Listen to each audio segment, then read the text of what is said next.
नमस्कार, मैं हूं सलामत अली और स्वागत है आप सभी का हमारे इस खास कार्यक्रम में।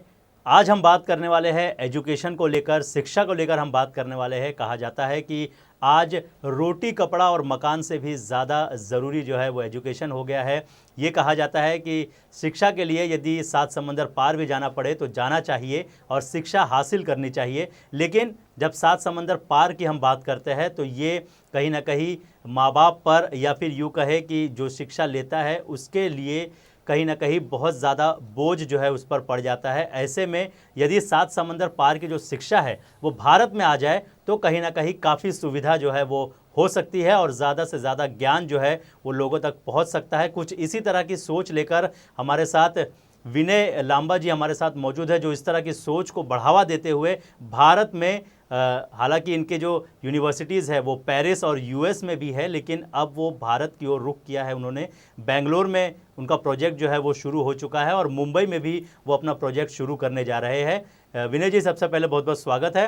क्या कहना चाहेंगे, किस तरह से ये कॉन्सेप्ट माइंड में आया कि एजुकेशन को लेकर भारत की ओर रुख किया जाए, और ऐसी क्या बात थी कि आपको लगा कि भारत में जो है एजुकेशन का जो जो चीज़ आप, जो यूनिवर्सिटी आप यूएस और पेरिस में चला रहे हैं, उसे भारत में भी लेके आना चाहिए? First of all, thank you very much for extending the invite. Thanks to IN24 and Salamat, for taking this Thank you. word of appreciation regarding us. And जो आपने अभी बोला है, this is exactly so very true. See, I was born in India. जी। और schooling मेरी India में ही थी. I moved to US about 30 years back. और it has been, of course, it's not have been a very very easy smooth sail. जब आप यहाँ से किसी दूसरी जगह जाते हैं, वहाँ पर स्ट्रगल भी करते हैं, सब कुछ करते हैं, और वो सब करते हुए फिर वहाँ पर इस्टेब्लिश होना और वहाँ पर एजुकेशन सेक्टर में आना। Education is kind of a passion. So for the past almost about 20+ years जो है मेरा पूरा का पूरा फोकस लर्निंग, एजुकेशन, ट्रेनिंग इसके ऊपर रहा है। वहाँ पर हम रोज़ देखते हैं अब कि इंडिया से और बाकी देशों से भी स्टूडेंट्स जो हैं वो यूएस में आ रहे हैं और दूसरी जगह पे भी जा रहे हैं। Western education obviously is considered to be one of the best education in the entire globe. There's no doubt about that. लेकिन इसके साथ बहुत सारे स्ट्रगल भी आते हैं और इसके साथ बहुत सारे ऐसे भी स्कैम्स आते हैं जो लोगों को यहाँ से नहीं पता या बच्चों को नहीं पता।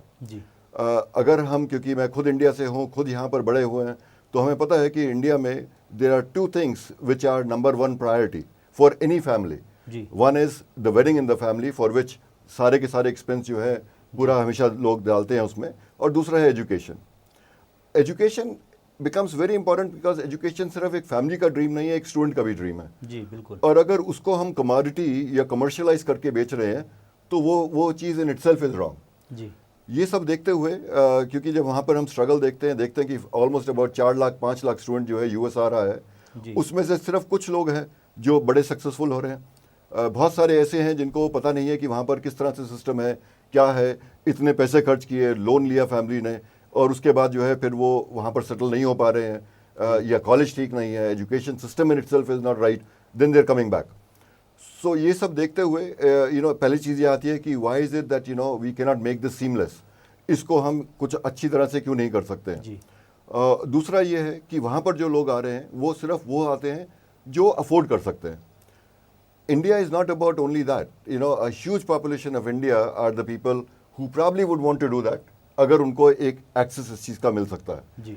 ये देखते हुए हमने कहा कि हम अगर यही एजुकेशन सिस्टम इंडिया में या दूसरी कंट्रीज में लेके जाते हैं ताकि वो एक अफोर्डेबिलिटी आ जाए और वो एक मास जो है मासेस भी उसमें आके ले सके, तो it probably would be a much better thing to do. So ये देखते हुए फिर हम उसको इंडिया में लेके आए हैं। तो इंडिया में जब आप आए थे तो बेंगलोर को ही क्यों चूज़ किया आपने? कोई खास वजह थी कि, या ये वजह है कि बेंगलोर के लोग ज़्यादा शिक्षा की ओर ध्यान देते हैं, ये वजह थी कि आपने बेंगलोर पर रुख किया है? That's actually a very valid question. मेरा जो एक और जो हमारा बिजनेस है Nextech group, that's a technology company. तो टेक्नोलॉजी कंपनी की वजह से हम जो है दिल्ली में और बेंगलोर में ऑलरेडी थे, तो थोड़ा एक्सेसिबिलिटी जो है वहाँ पर थी।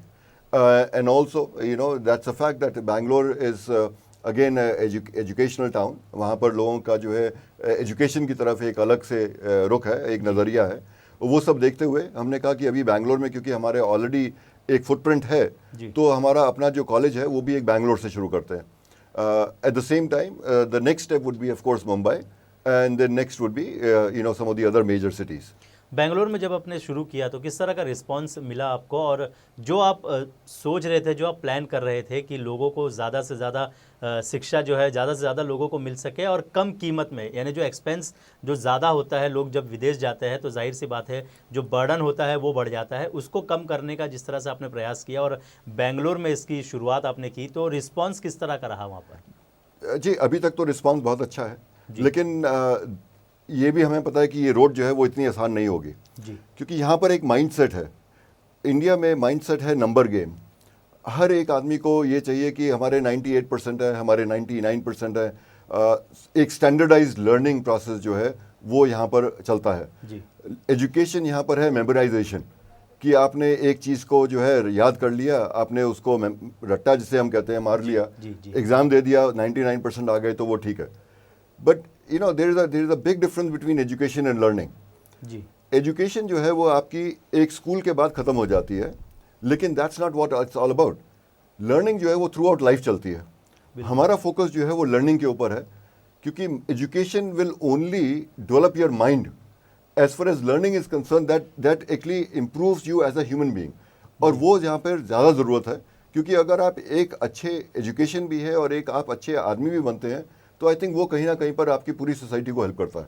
जी आज का जो यूथ है वो कल जाके यहाँ का लीडर बनेगा, वही कल जाके इस देश को जो है चलाएगा। जी अगर if they are well educated, they understand the necessities of the society here, then that mean the country will grow.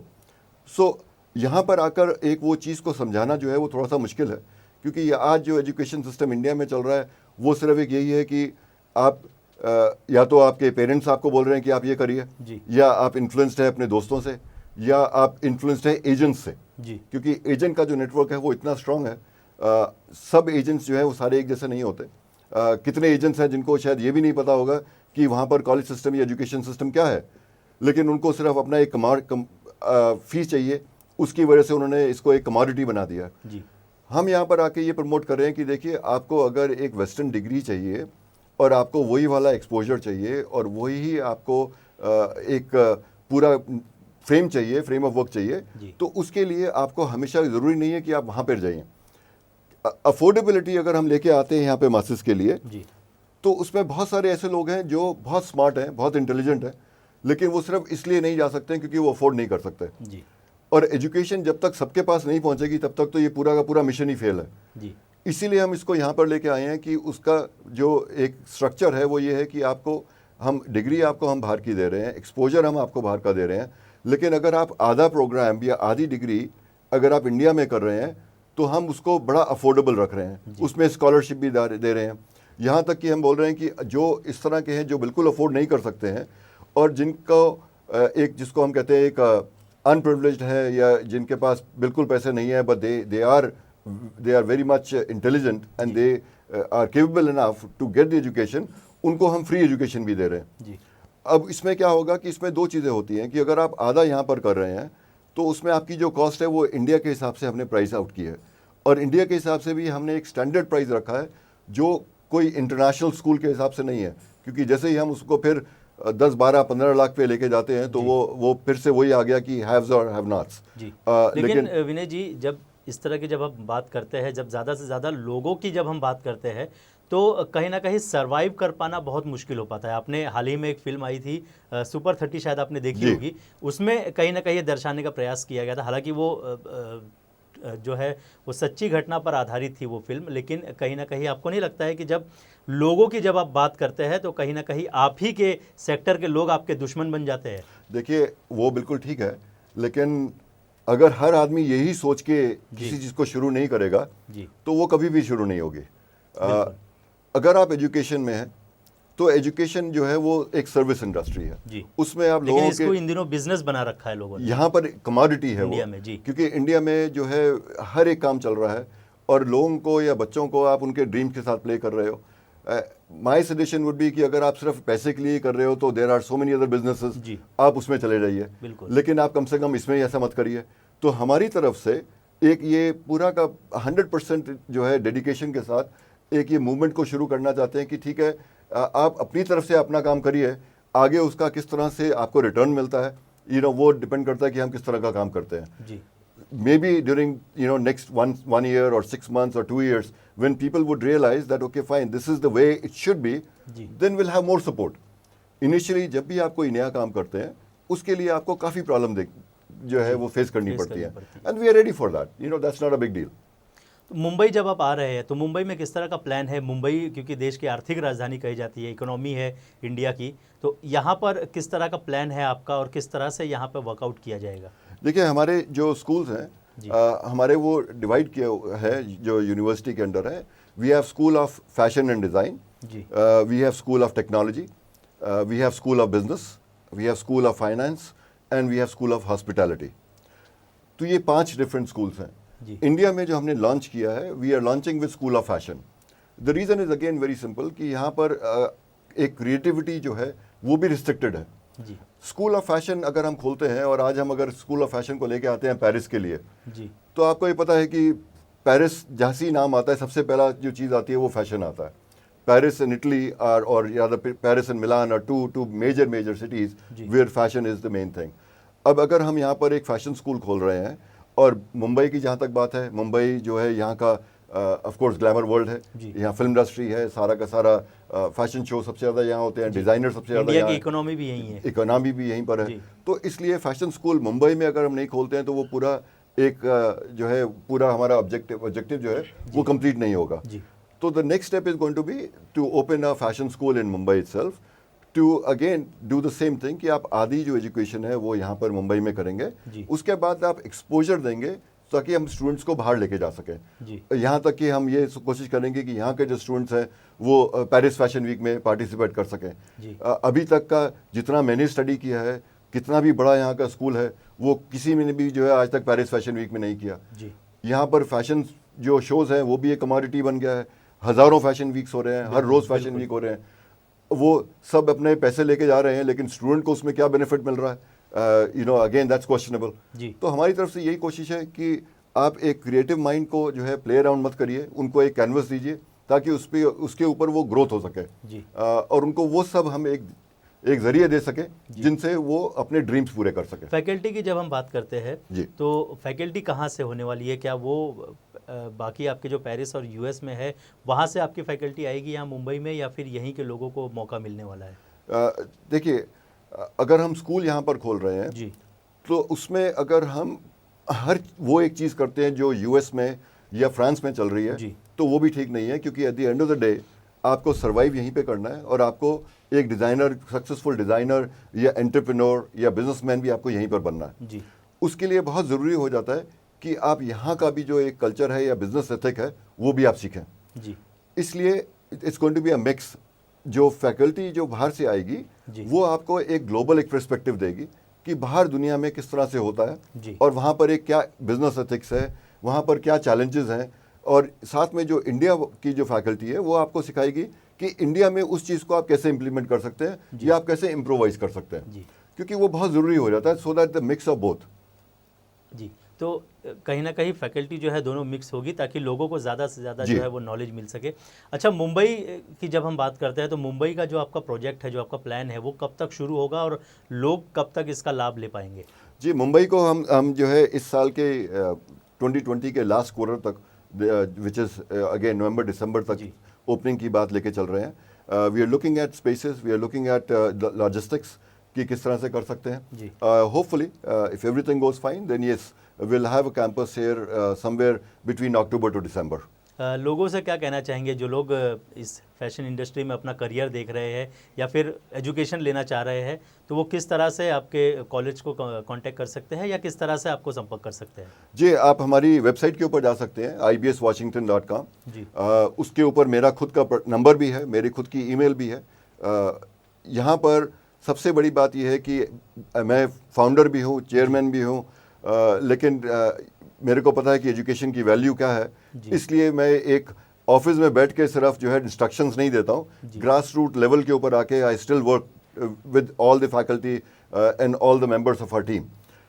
आपको अगर कभी भी कोई भी एक एडवाइस चाहिए, आप मेरे से डायरेक्टली कांटेक्ट कर सकते हैं, आप ईमेल कर सकते हैं, and somebody will guide you the right वे।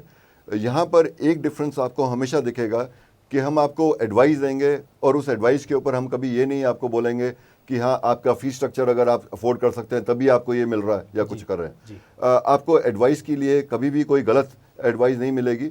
आपको दोनों की दोनों जो चीज़ें हैं वो 100% आपको दिखाएंगे कि ये यहाँ पर ऐसे है और यहाँ पर ऐसे जी। है। I will give you the choice and will also advise you the right way that what we feel is right for you. आगे चॉइस आपकी है। The only thing I will say is have an open mind. जी बिल्कुल। अगर open mind नहीं होगा और अगर आप इन्फ्लुएंस रहेंगे तो वो आप सक्सेस के लिए फिर बहुत ज़्यादा मुश्किल हो जाएगा। बिल्कुल।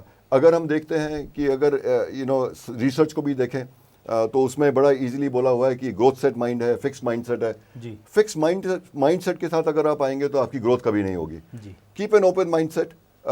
I have lived in US for 30 years. I have businesses pretty much in about 120 different countries, Paris, Dubai, India में।